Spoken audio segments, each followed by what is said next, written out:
All right. Hello, everyone, and welcome to our after-school review. This will be our week 3 practice problems of modules 1.5 and 1.6 on marginal analysis, margin utility, all that good stuff.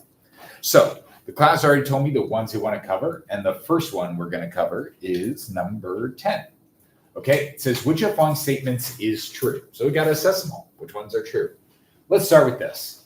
Total utility is at a maximum. Okay, so let's make sure we understand our total utility curve. That one out.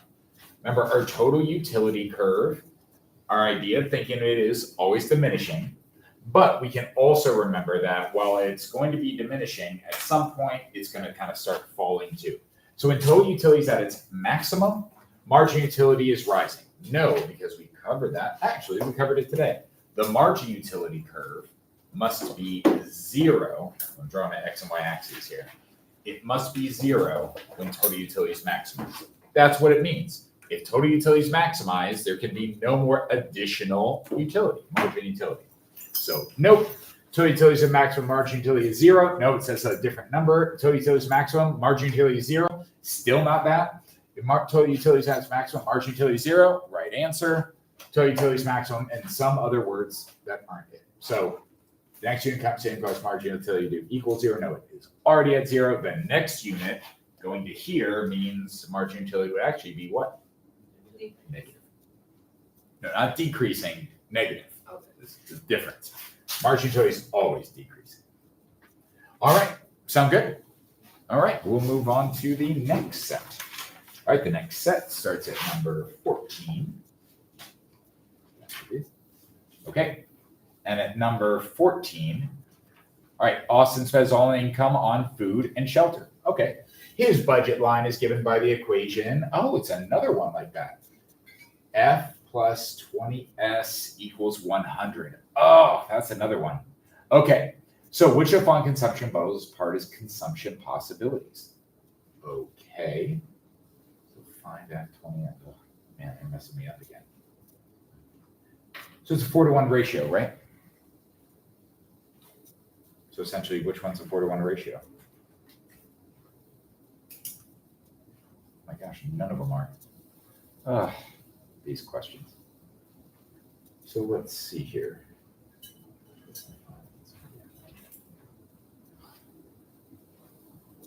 Wait, what'd you guys get on this one? A? Just like plug and chug. Just plug and chug. That's what I. All right, yeah. So 8 units of F. Oh, and 3. It was 100. Oh, yeah. Wow. They did kind of make this one. So yeah, just put the quantity. So remember, F is the quantity of F. S is the quantity of shelter. Sorry, F is the quantity of food. So yeah, 5 times what plus 20 times what equals 100? 3. So there you go. That's just a math question. Okay. Is that good enough for that one? Can you show the math? Yeah. So 5 times 8 equals? 40. Good. 20 times 3 equals? 60. Good. 60 plus 40 is? 100. There you go. Yeah, that's weird. And That's it has to be like exactly 100. Like, what if there was like an answer choice that was like less? Don't pick that one. It's got to be It 100. has to be exactly. I mean, it's a math equation. Yeah. So it's like make it work. Like that's how this one works. The other one was different. So we'd have 100 as our intercept, and we'd have to work it around. We don't actually have to do it on this one. You just which numbers fit, and that's it. Yeah. In this case, would you say that the 5 is the price? Like, if the 100 is, it doesn't say anything about like how much in his budget, right? It's more of the slope relationship, but it's like you don't need to know that. This is a just like you said it, plug and chug. All right, just keep going on. All right, so we have our budget lines here. For these, I'm just gonna go ahead and tell you what the right answer is. What's the line gonna do? And then you find out, is it A, B, C, or D, okay? Because you guys wanted 15, 16, 17, I can't show everything and do everything. So Agnes has $20 per month to spend on tea and scones. The price of each cup of tea and scone has been $1, so she'd be at 20 and 20. Step 1, find the budget line that shows 20 and 20. Which of the charts figure shows what happened to her budget line? The price of a scone rises to $2. We're assuming that tea stays the same. So on the scone axis, and which axis is scone? Sorry.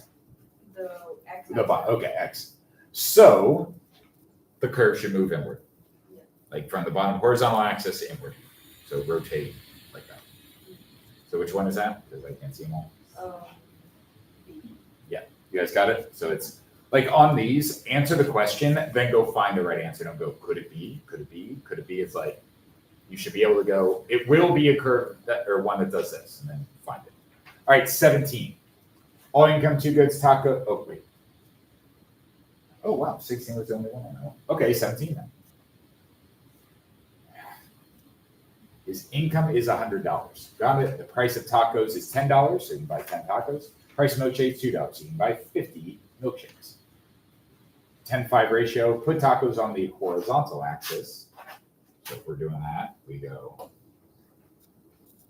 tacos, milkshakes, and we already know this will be 10, and this will be 50. Okay, so the slope is going to be what? Rise over run, which is how much are we going down for every 1 over? We're going down 5. Down 5 over 1. Yeah, down 5 over 1. So -5 over 1, which is -5. Easy enough? Yeah. So. All right, 18. Oh, it's the same one. So opportunity goes to 1 taco equals, all right, this is a good one. So how many tacos could he have? Well, we said it's going to be 10 tacos, 2 milkshakes. So it's going to be a 50-10 ratio. 10 is a taco. So how many milkshakes does he give up every time he has a taco? 5. Center slope is a ratio, so it's a trade-off. Good enough? Yeah. Okay. We can move onward. Oh man, jumping a bunch of questions. So 30 and then 32. That was nice. Yeah. All right, 30. So we got a table of all the things. I'm pretty sure I'm going to have to write on it. Assume the price of both goods is $1 per unit, and you consume 3 units of good X and 3 units of good Y. To maximize utility, assume both goods are divisible, you consume. So we don't really, so essentially we should be doing margin utility per dollar, but what's the price of both goods? 1. So this essentially is per dollar. We're good there. But they're going to say we're consuming a certain amount of goods. So we do want to say if our margin utility, I'll use green over here. Our margin utility per dollar of good X would be, so this is going to be our marginal utility, and this is going to be our price. So it's going to be 12 over 1. This would be for good X. And then good Y, our third is 8 over 1. And that's going to be our marginal utility of good Y over the price of Y. And here I'll make everything right.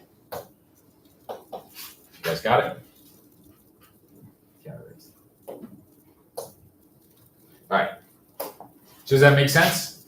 So right away, it's a greater than less than question. You guys see the greater than? So what should we do to maximize utility? Consume more of good X and or less of good Y. So those are 3 right ways to put it. One of them will be right. So less of both. Nope. More of both. Nope. Less of X. No, it's more of X. So more of X and less of Y. D. Yep. Is there any situation where the answer would be more of good X and more of good Y? If you hadn't finished spending your entire budget. So on that, yeah, we wouldn't be maximizing. So we could maximize utility by consuming more of everything, but we are assuming that because you only have $6, a little implicit bet, you always follow that. So yes, consuming more would be more better. However, rarely is that the right answer when they give you one of these formulas. It's always more of this and or less of that. Okay? So, because they will just say, well, we assumed there was a budget. And you're like, but you didn't say it. It's like, they assumed it. You lose. So, is that good for 30? Yeah. All right. We'll move on to 32. Oh, it's the same one. So, just got to do it again. So the price of good X is $1 per unit. The price of good Y is $2 per unit. You consume 4 units of X and 2 Ys. So X is 1, Y is 2. To maximize utility, you would consume.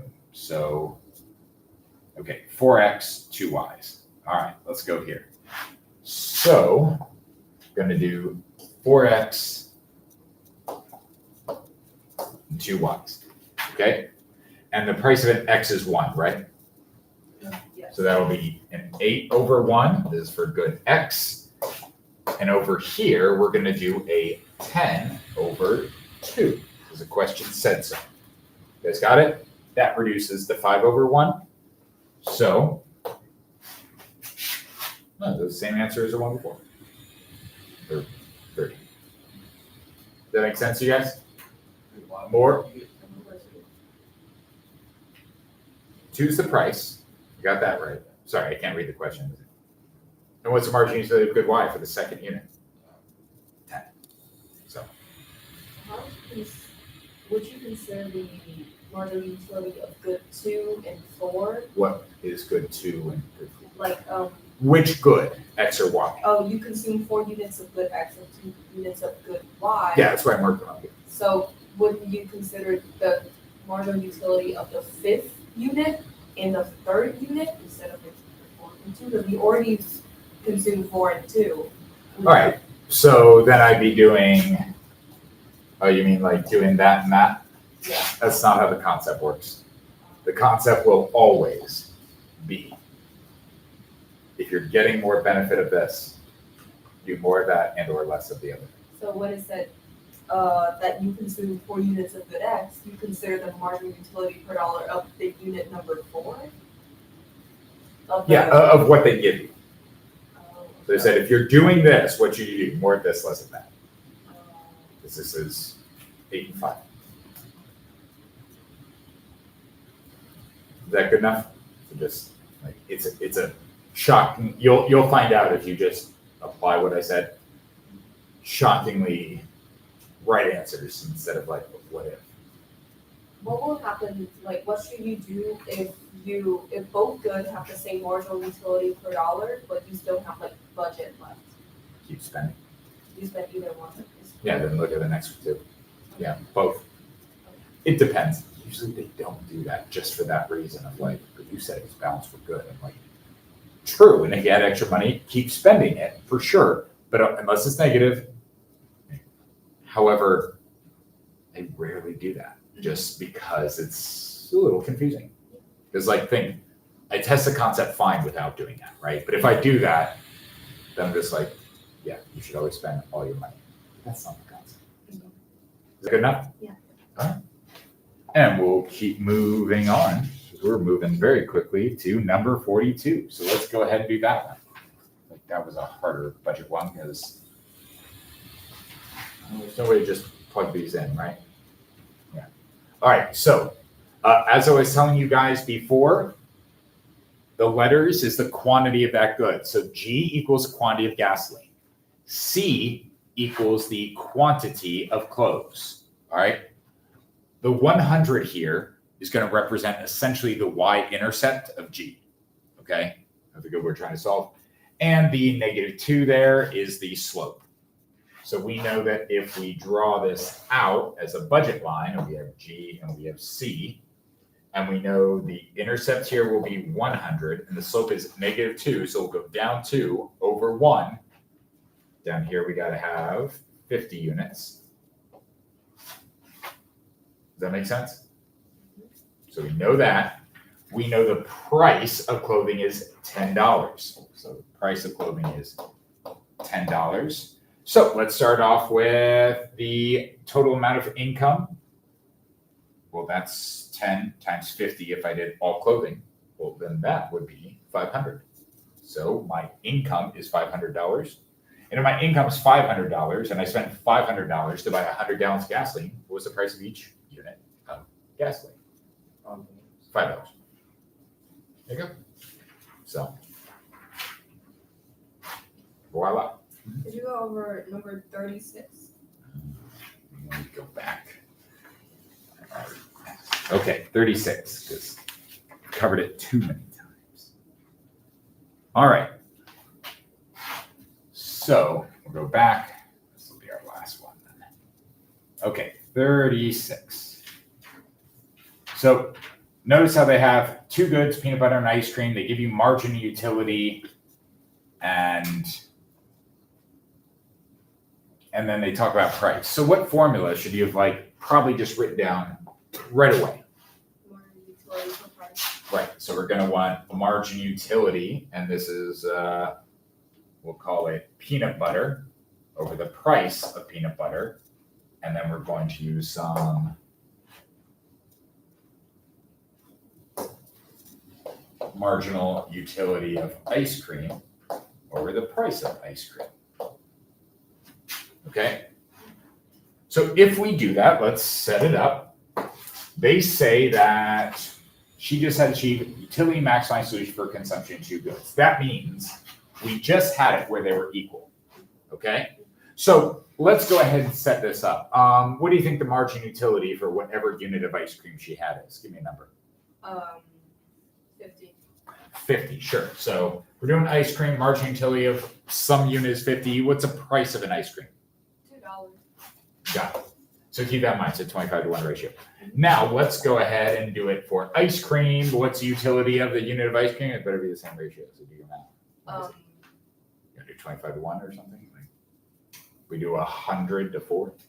100. 100 to 4, because we're just making up numbers. It could be identical. Okay? Now we know they equal each other, right? But here's what the question says. So we're good. We're even. We're maximizing utility. You guys understand? So that's our starting point. But she says, when the price of peanut butter rose. Okay, so since this is peanut butter, the price rises. So what do you want it to rise to? Like 5.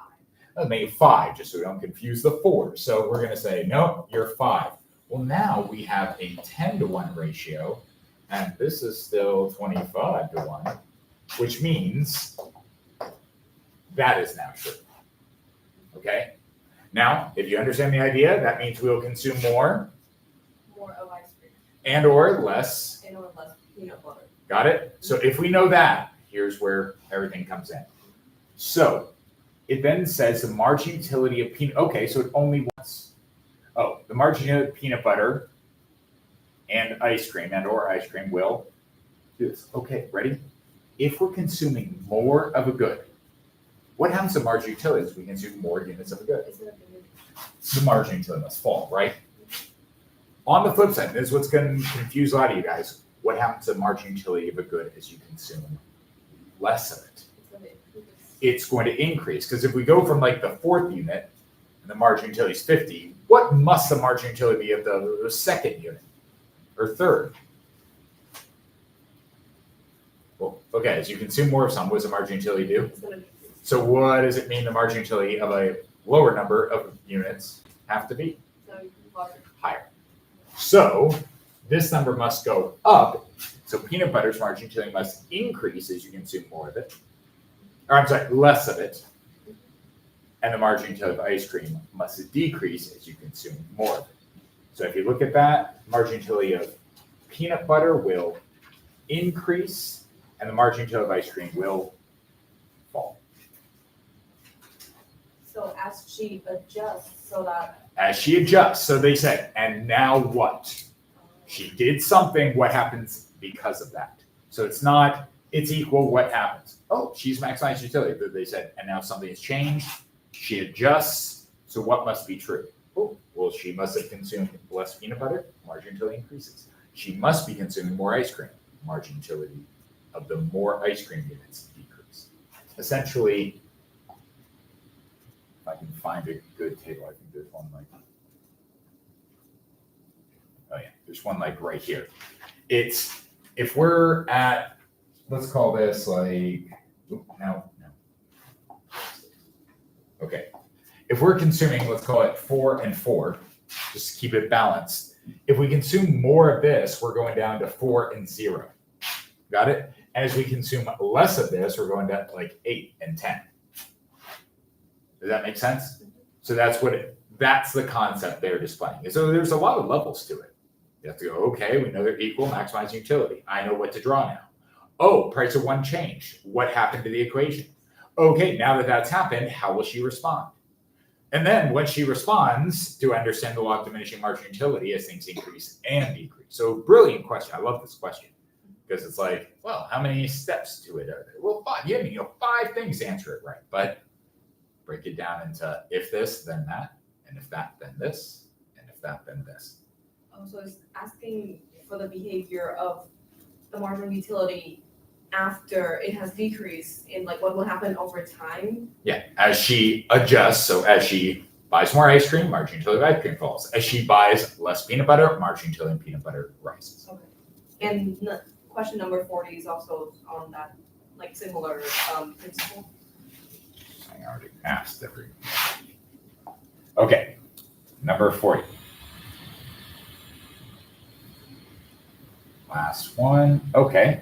So he's got pizza and pasta, both normal goods for John. He's currently maximized utility, so we're right back there. Okay, they equal. Now assume the price of pasta rises.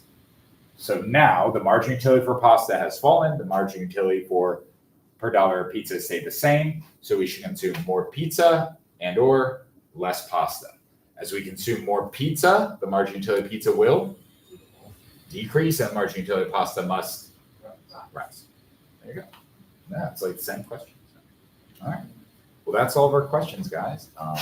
Good luck tomorrow, and I'll see you there.